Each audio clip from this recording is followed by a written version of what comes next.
So today I'm going to be showing you how to make a 2-pack type beat from scratch. This is going to be for my type beat channel where I'm just currently doing a lot of classic West Coast type beats. And yeah, let's just dive straight into it. So we're starting off with my empty project, and I always start off with some MIDI layers and Analog Lab open, which has a pretty simple Rhodes keyboard. And I just like to start all my beats with the Rhodes. It's the easiest way to get some vibes and chords going. And when you're doing 2-pack type beats, especially the Johnny J vibes, you know, classic G-funk, really smooth, really melodic, then a Rhodes keyboard is usually your best bet, that or a piano. So what I like to do is start off 92 BPM, I think will work at, and I just want to get some chords going. So usually a 2-chord progression will be all you need, sometimes 4 depending on how complex you want it. But in this case, all I want to do is figure out 2 smooth chords. I like to do 7th chords or 9th chords. That's usually the best melodic bet. So to do this, I've got Chordy. This is a app I use so I can see the notes I'm playing. It just makes it easier to, know what you're playing.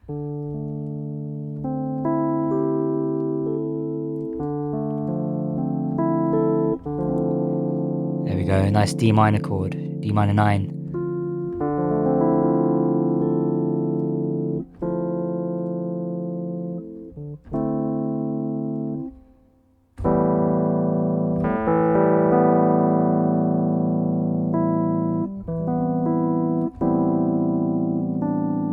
So what I want to do, because when you're doing these beats for your daily type beat channel like I do, you need to get them out quick. So you need to just put the idea down as quick as possible. Let me just throw in a perk loop just to play along to. It's just easier when you have a bit of rhythm going.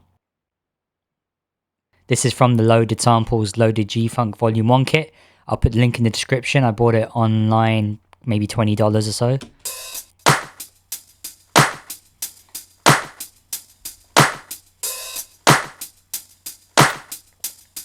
Yeah. Let's just record the 2 chords.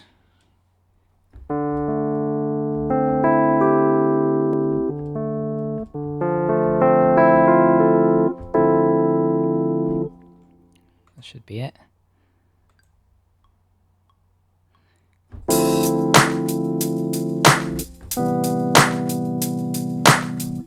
We don't need the top one, that's just chordy, so we can get rid of that. And then we'll just drag it out. Obviously, if you can't play keyboard or piano that well like me, then you just got to click around a bit. We're just going to change the velocity of some of these notes because the quieter ones just change how it sounds, like the voicing.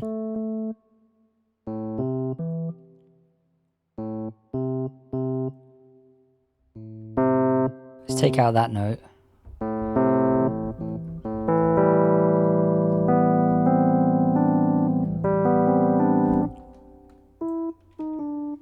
And we'll just change some of the notes there, so the second time it's a bit different.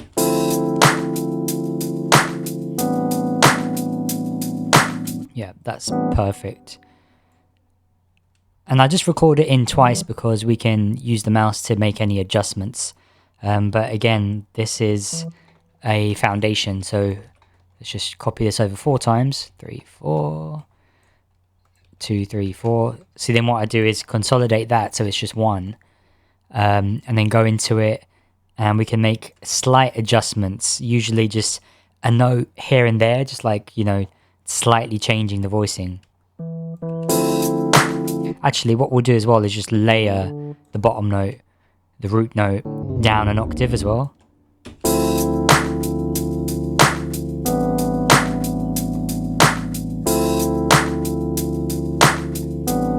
See, like this time, we can change.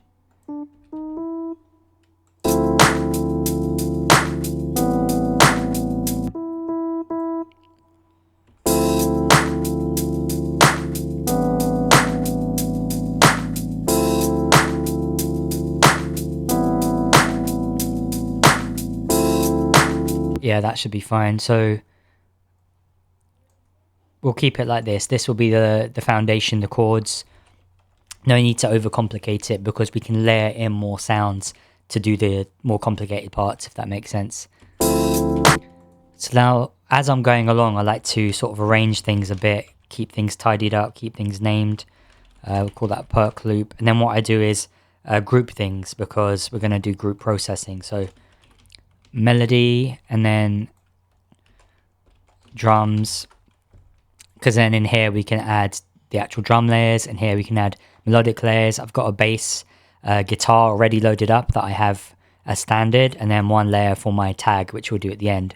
So let's move this MIDI layer into the melody group. Now that we've got the foundation done, I like to just flesh out the drums. I think that's really important. Luckily, these G-Funk classic West Coast beats, the drums are meant to be pretty straightforward. So let's do this in audio. We'll drag a few audio layers and just go in here, just zoom in a bit. I'm going to use this loaded samples kit for most of the sounds because they're, good for this type of music. Let's do a snare or clap first.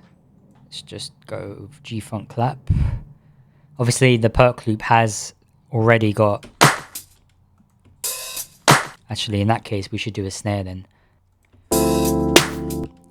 Perfect. And then you'll see I like to EQ as I go along. And that's just because I like to hear things sounding good at all times, if that makes sense.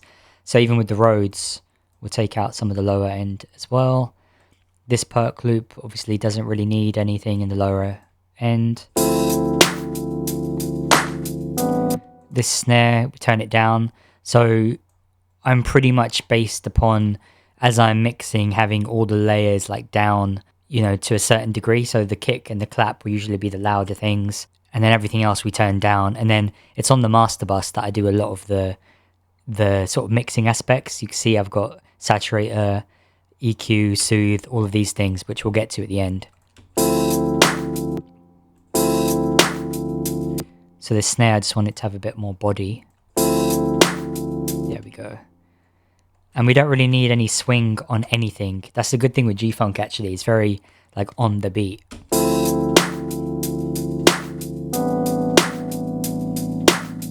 That's it. And then we can do a kick. The kick, I make it mono, turn it down a little bit. And it's more about the sound selection. I mean, with all the sound selection's important, but the kick especially. So I don't think you can hear the kick start I'm auditioning, but the idea is just to find something that hits. Let's go with this one. Obviously, we can change it at any point. Yeah. If I find a kick that I like, some part of it, but not the full sound, then I'll just either change it or process it. So with this one, we'd be like, okay, let's take out that, take out that. And then I've got enough different plugins that I can easily, do something to make it a bit better. So something like RBass, which I've recently got and I'm really digging at the moment. When I got it on sale, I think I got it for maybe $20 or so. But yeah, then just find something to just beef up the kick. Yeah. So the kick pattern. It's a lot of trial and error. It's a lot of just going by experience of tracks Nah.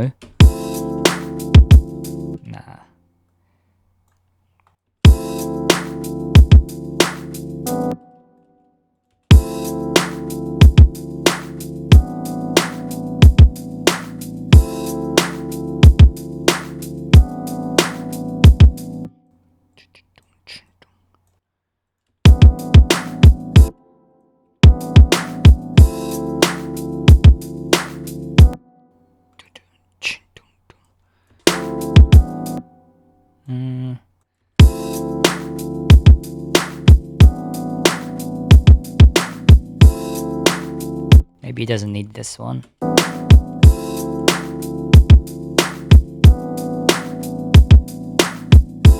You want to keep it simple. You don't need to have some crazy, evolving kick pattern with this type of music. We'll just literally copy it over, do the same with the clap, 3, 4.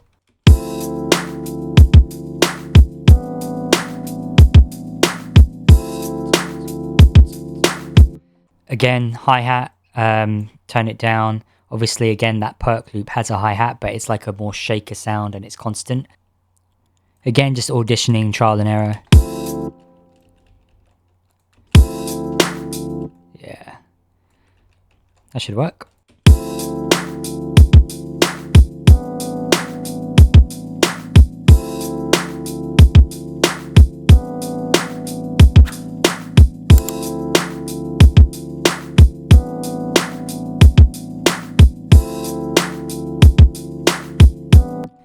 Cool, copy. Now I'm going to consolidate all these drums just so it's easier when it comes to arranging. We can do some more percussive sounds later on, but this is the foundation of the drums, the easy part. And I mentioned that I mix as I go along, again, taking out the low end of pretty much all the sounds, but then also the group. So the first thing I'm going to do is put on an OTT.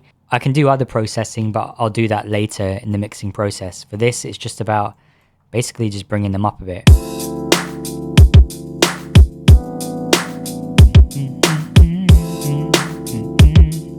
So now that we've got like a foundation, you can start humming and thinking of ideas. So a melodic sort of top line to go with it is important. Before I do that, let's just layer the chords. So we'll just drag this down to the other MIDI layer. The Rhodes, I'm going to put slightly to the left, put a bit of reverb. I've got Sends with a Valhalla vintage verb on there that I use as my main reverb. This one will move slightly to the right. Again, turn it down. And now we just need a sound to layer that with. We could just do a piano. That's an easy thing to do. Let's just try that. Addictive Keys is my go-to piano. The thing with the piano is it's versatile. It will sound good in like any type of beat, really.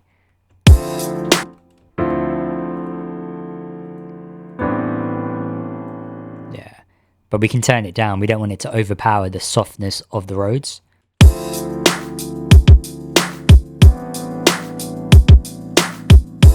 And in fact, there's something we can do to make the Rhodes a bit nicer, and that's adding a little bit more brightness in chorus. Oh, flanger, actually. Yeah.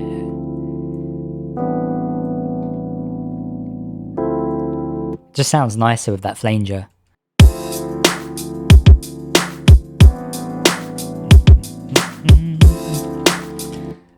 The good thing with having the piano option there is that you can take that out for like a verse, and then in the hook it comes in. It just adds like nice subtleties in terms of the variation. Let's throw in another MIDI layer, and now we'll do that top line. So we'll turn slightly down, EQ. And you can see I'm using Analog Lab for all these sounds, and that's just because of how easy it is to use. I just like the way I like the way Analog Lab loads quickly. I like the way the filters work, the categories. I've got favorites set up, so we just find something that we can do.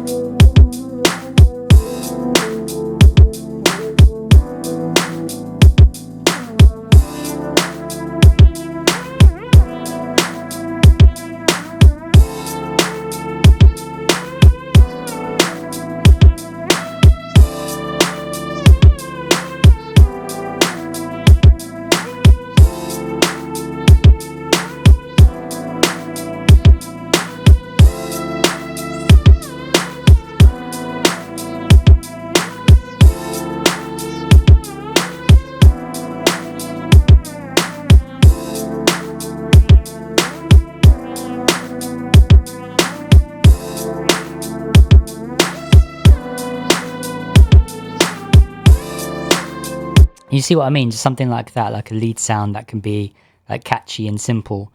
I've got some sound banks that have got some good kits for this. I think Prod by Infinite is one of the sort of more prominent YouTubers who does like West Coast beats. He's got some decent ones. Is it this one? Summer Nights? Yeah. So at this point, yeah, I just literally play it on loop, coming up with a simple idea.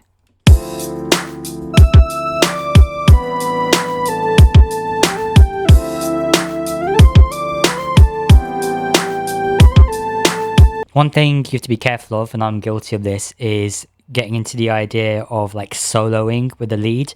Because I'm a guitarist, I tend to just solo over everything. So ignore that. You want to come up with like a simple melody. It can be like 3 or 4 notes max, or maybe 5, but it has to be catchy.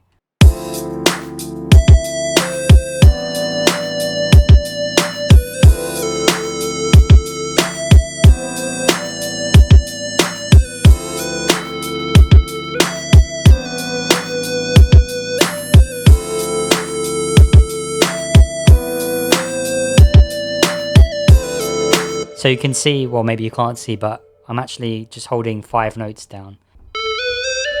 Because the whole track is in A minor, I'm just doing the A, B, C, D, E.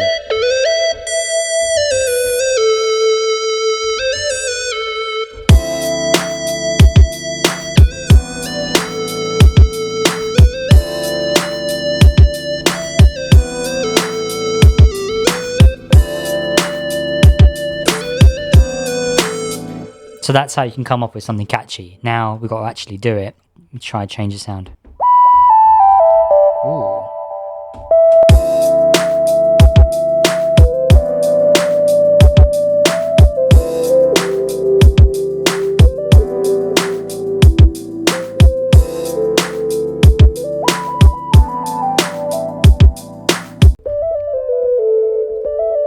Yeah.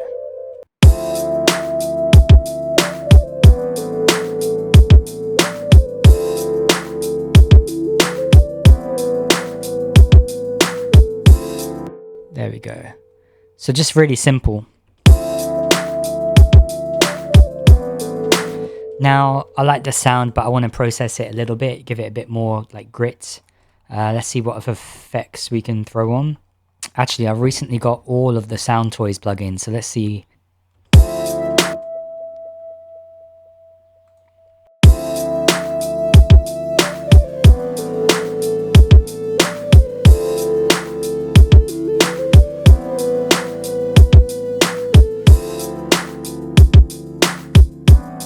Okay, that's fine. I know I want to add a guitar as well for the melody, so we'll leave that till last because I need to plug in the guitar and everything. But let's do the bass. The bass is where you can have a bit more fun and freedom in terms of not just following the chord progression, which is, you know, an easy thing to do, and you can do that for maybe some parts of the verse. So to do that, you could just drag, you know, the chords,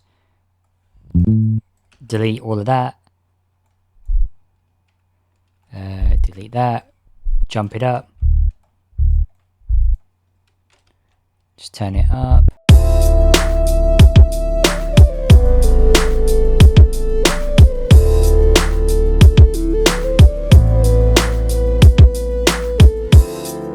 See, that's actually perfect. So we'll use that as like the verse.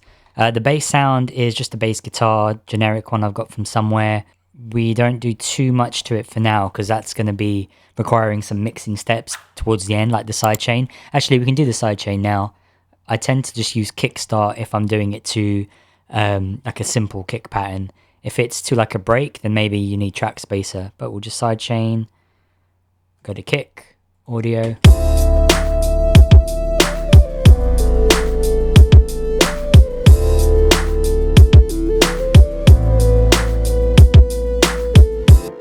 And now we'll record a more like interesting bass pattern so it can variate. So it's like simple things you do to have like variations. You know, that's the key thing here.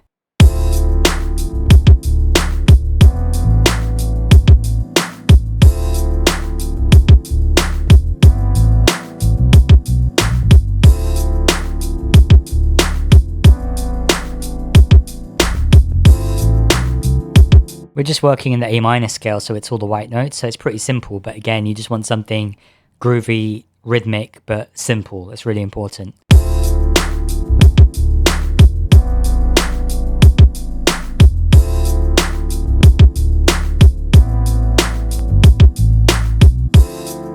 So like that, and then just go in and fix it. Quantize, don't delete, quantize.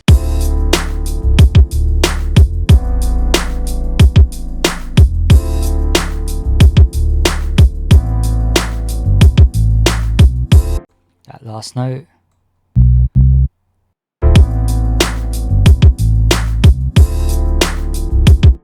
Cool. that works fine. So what do we do now? We need to keep working on the melody. One thing I'll do to the melody group is add a little bit of group processing. One thing I love to do on my melodies is just to brighten it up a bit is go to Shaperbox, Dynamics, and then Mix Bus. You can see here, I mean, it's just a bit of width and compression, but it brightens it up a lot. And some RC20 is usually a good shout as well, because you can add a bit more like noise and grit, reverb, you know, multi effects. Vinyl 3.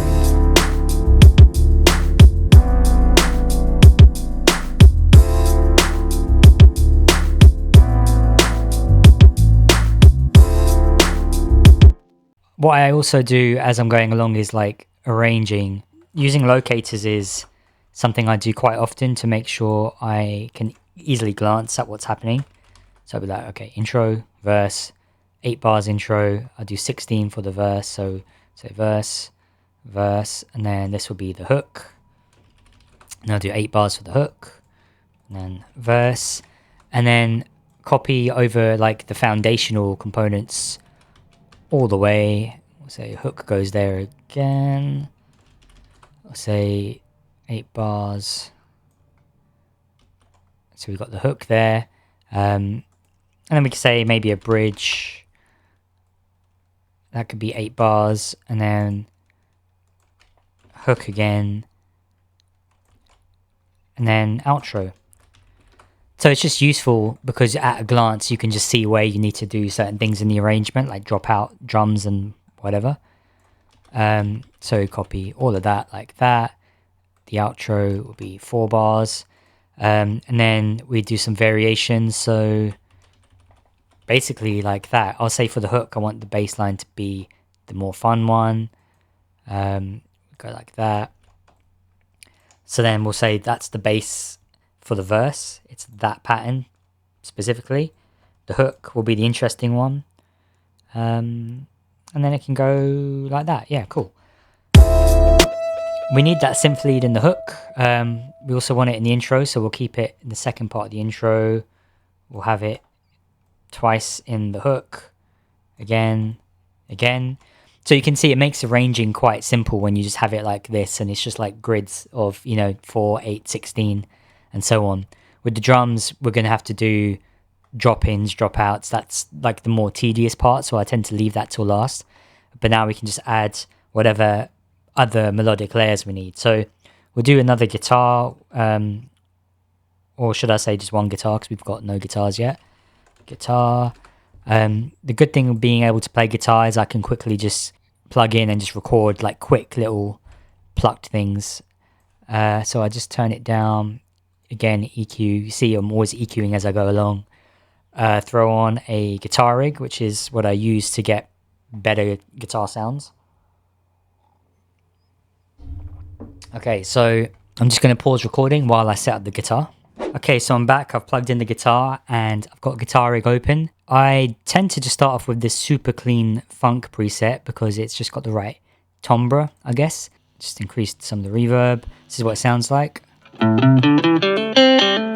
It's very clean. Let's maybe just increase some of that reverb. And what I like to do is usually a couple of guitar layers. The first one is just like a nice little pluck thing. So if you like mute the string,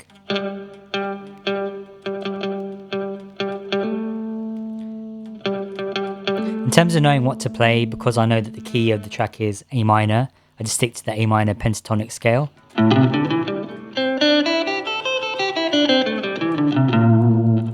So if I play any of those notes, I know I'm in key basically. So yeah, like always, just jamming and improvising.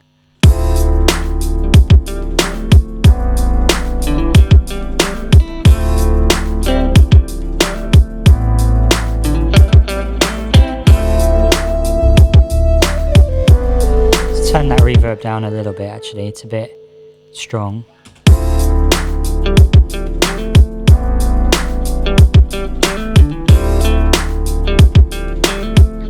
And maybe a bit of chorus on there. So just the good thing with guitar rig is we can just add in whatever we need to within. Electric Lady.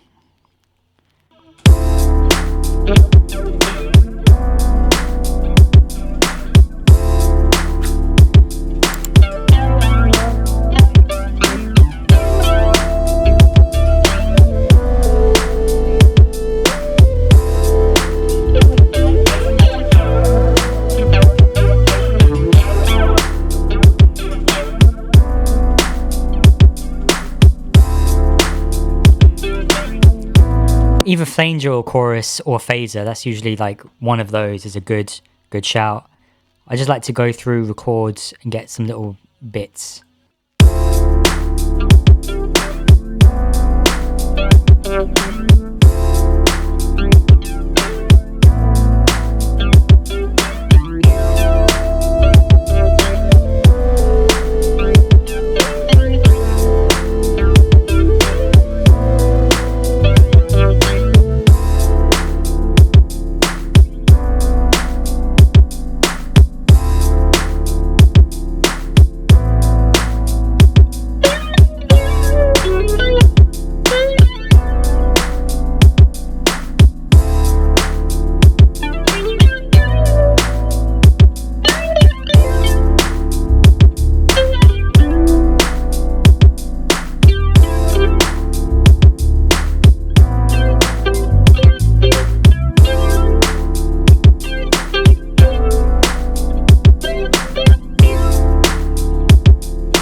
See what I mean? It's just like random tidbits. Like I know already that this is going to be what we use, like the main guitar pluck thing.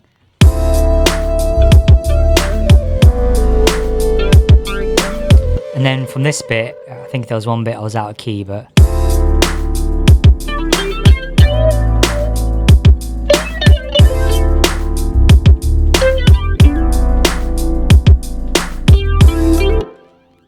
So most of that was good. We'll delete all of that. We just need that.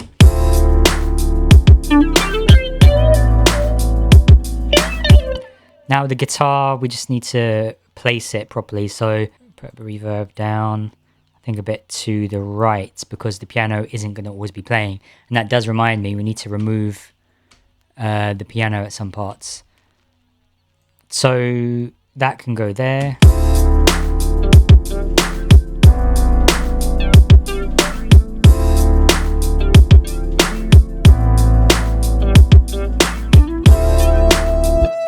So we can use the pluck bits in the verse as well, but like just bits of it.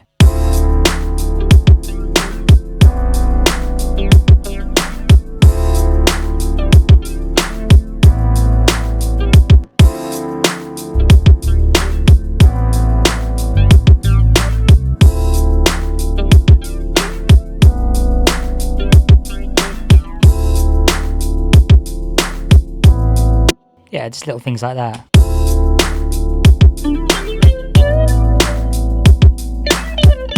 Actually, we'll take away that Electric Lady and we'll just put on a chorus instead.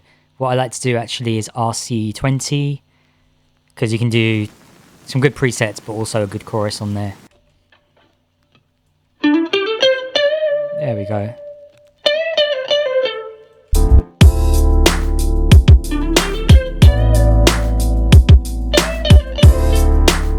Let's copy that over. So yeah, we copy that over into each section. We do the same thing with the guitar, so that comes in like that. Okay, it's coming along now. I just want to add one more guitar layer that strums the chords, and that's just like a nice extra bonus. And again, with the arrangement, it helps us out because we've just got more layers to work with. So we'll move that one to the left.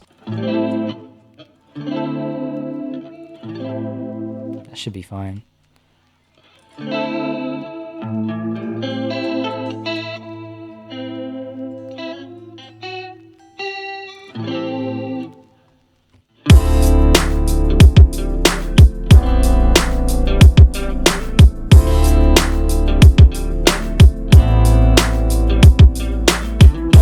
It's literally all we need. So done with the guitar. again, I'll just pause recording while I put the guitar away, and then we'll get back into finishing it up.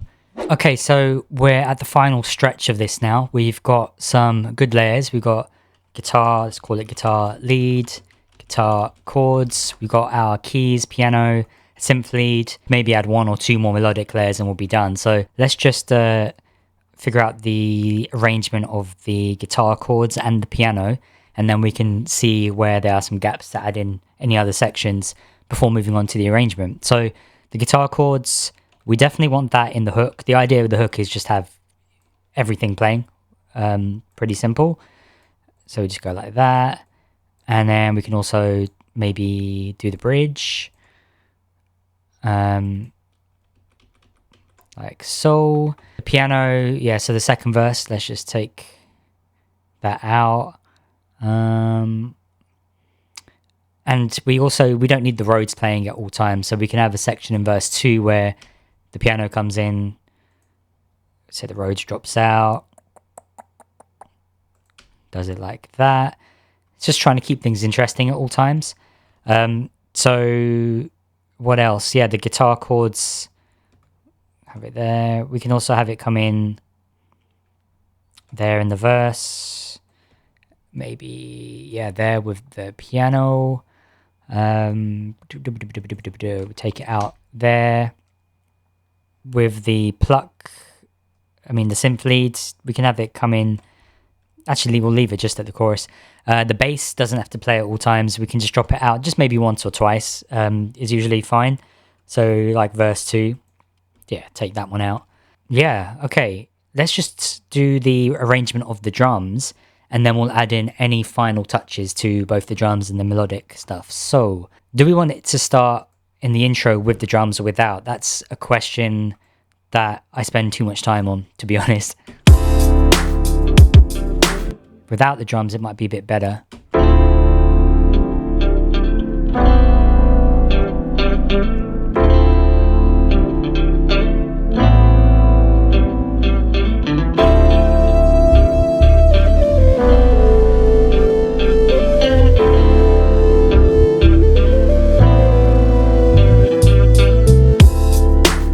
I think in this case, without the drums is better. It just builds up nicely. You have to think about when you're posting tight beats on YouTube in terms of keeping someone engaged. So it's a bit of a tricky one, because if the drums come in straight away, they get an instant feel of what the track is. But that can also lead them to click away sooner because they instantly understand what's happening. If there's a longer intro, maybe they stick around for it. So you have to think about these little watch time things when it comes to doing your beats online. Unfortunately, it's just how it is. Maybe mute the piano. Yeah.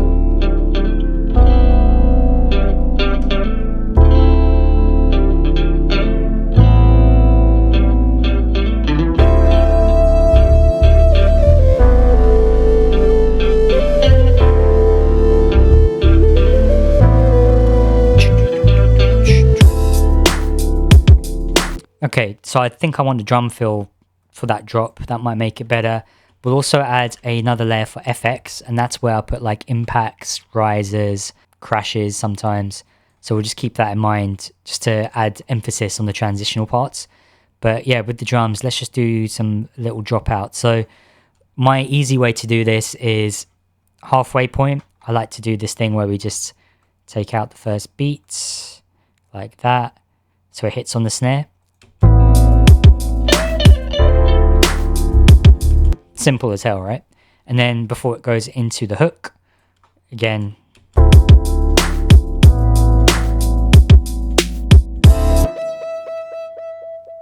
you can do anything here, but you just want to do something that breaks it up. Maybe keep that clap in.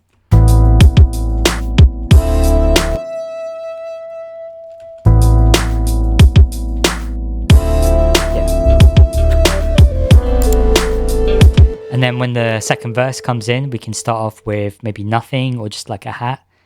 I like to do something like that.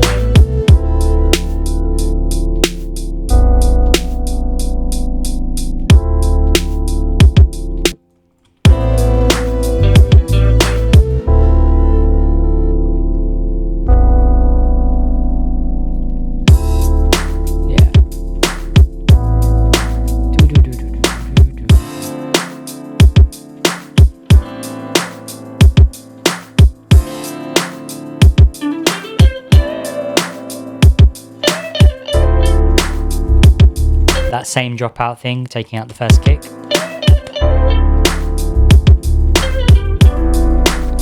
As I'm hearing it, that guitar lead needs to be a bit lower in volume. So we'll just make it a bit less sharper. And actually, again, you can see this is like an ADHD mind at work, but the panning needs to be slightly different because we've got the Rhodes on the left. Let's put the guitar chords on the right. The piano maybe a bit more. We'll put the piano in the middle. Why not? Synth lead and guitar lead, they can be a bit wider. So we'll go synth lead, we'll go to the right, like 14, and guitar lead will go further to the left. Just putting everything in its own space, really. Back to the drum arrangement. So it's, again, like this. I always want the hook to be the biggest and brightest thing. So we'll, again, lead up to it.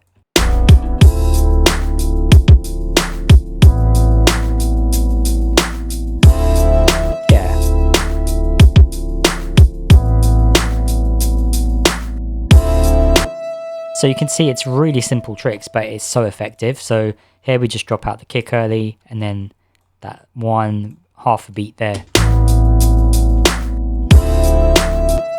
It's just emphasis. It just puts emphasis because it builds tension. So hook, and then for the bridge, we'll drop out pretty much everything here, I think.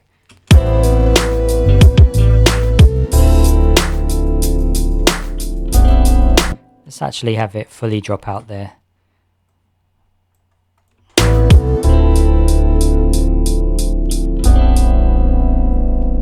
And then we can have everything in there. Maybe that.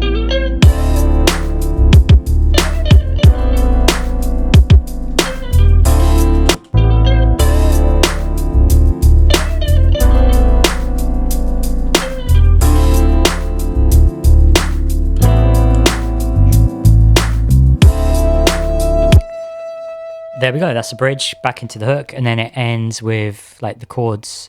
I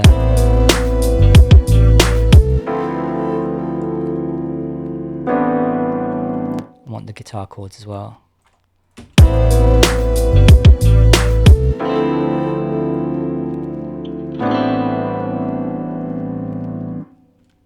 Like that. Okay, so we are almost done. Now it's pretty much done arrangement wise for the melody. I mean, we can do a few more changes where the Rhodes drops out.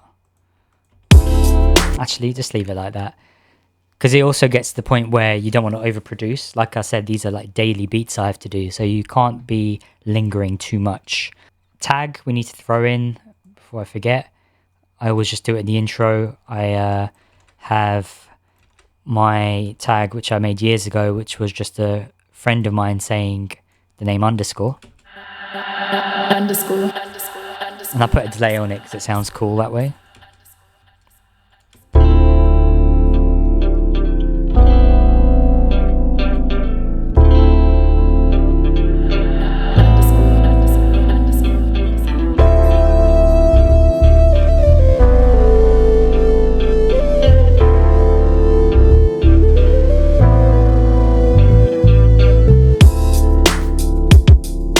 So we just need to add in the final effects really, and then a few bits of mixing and we're done. Effects, I like to use this reverse sound because it just works really well.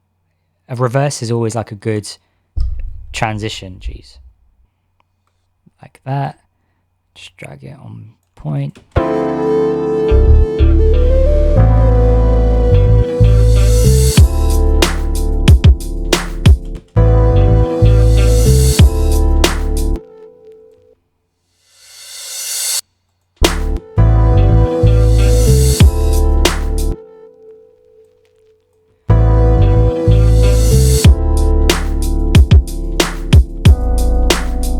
Pretty simple, and just put that, you know, going before the hook.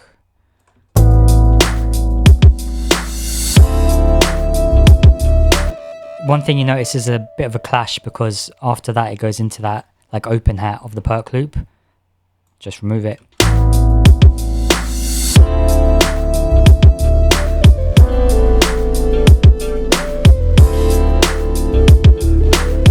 So just putting that at every transition point, like that, like that. We could also put an impact of a cymbal just to complement it if we need to.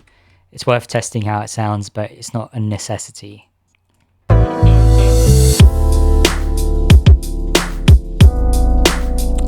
It's okay.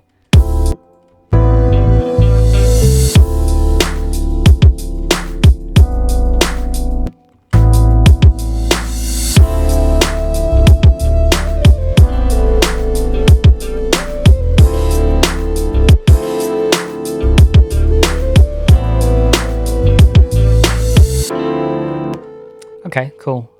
Subtle, but that's all we need. What was the other thing? I mentioned a drum fill. This can be tricky because there's so many drum fill sounds I got, but they're not great. So a lot of the time you end up making it manually. I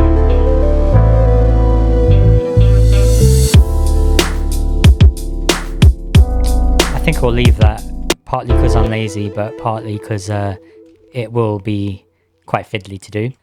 Mixing wise, we've been mixing as we go along, so you can see why I've had to do that, because it saves a lot of time, it makes things easier, and you only have to do like final tweaks at the end.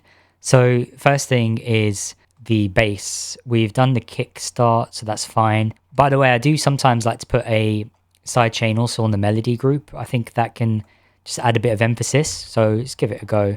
It's the same thing of just using the kick. You could also do the clap or the snare.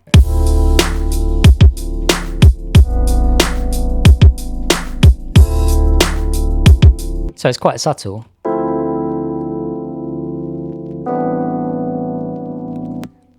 But every little helps. At least that's what I tell myself. So the kick, yeah, we want to make it a bit better in terms of the saturation. I've got so many different ways of doing this. At the moment, R bass is my sort of go-to. So we stick on some R bass. We'll also put on the Pro Q3 just so I can see like where we're sitting frequency rise. It's around 74, so turn it up.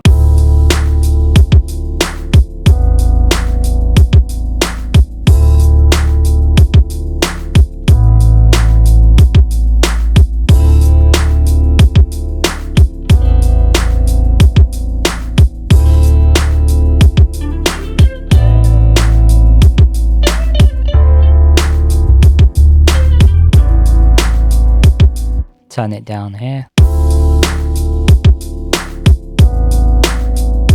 I don't like the bass to be too strong. I know that's like the sound of a lot of YouTube producers, especially the FL ones, but I like the bass to be a bit more subtle, just add a bit of depth. So that should be fine. Let's go to the master track here, and this is where you can really make or break things. So saturator, soft clip, 1.5 or so. Just hear the busiest parts, like the final hook usually has the most components, right?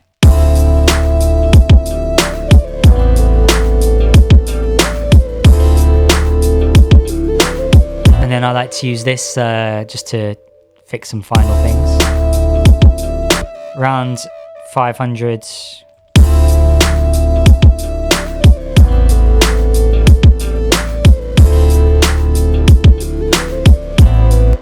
I also like to do what's it called? Side, take out everything below like 100 because it's just not needed. Mono. I like to mix in mono a lot. By the way, I'm going to be doing a full mixing video on how, to mix really well. That's going to be the next video, so make sure you subscribe for that one. But yeah, a little taste of it in this one, obviously. But go into mono.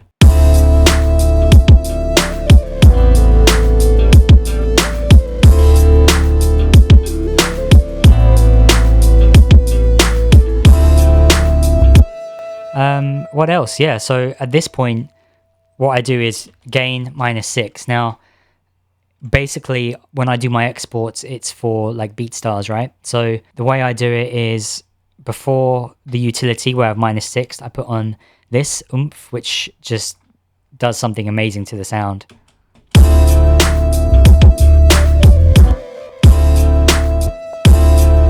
There we go. So now it's -6. I use span and U-lean to just get some levels going. minus 5.7. The bass is slightly higher. That's generally how I want it. Now, this is going to be one version that I export, which is going to be like the quiet version that has the headroom. And then there's going to be the version that goes on YouTube, which is going to be louder. So turn the limiter on, turn it like 11. I want to get this to around minus 8, minus 7. So it doesn't need to be that high. So let's go 9. I will add the soothe too as well, actually. But first, I just want to see the levels.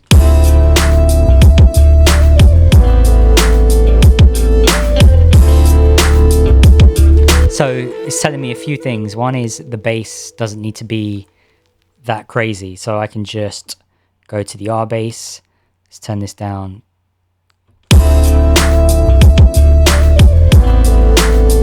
The Soothe 2 now can take care of any annoying frequencies. Presets usually do the trick for this. Low, mid, rescue.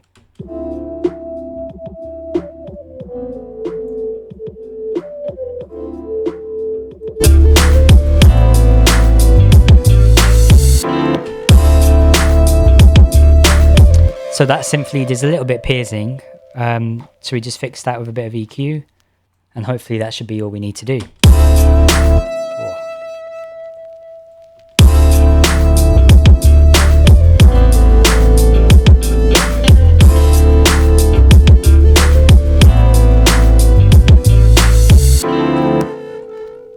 That should be basically that. So now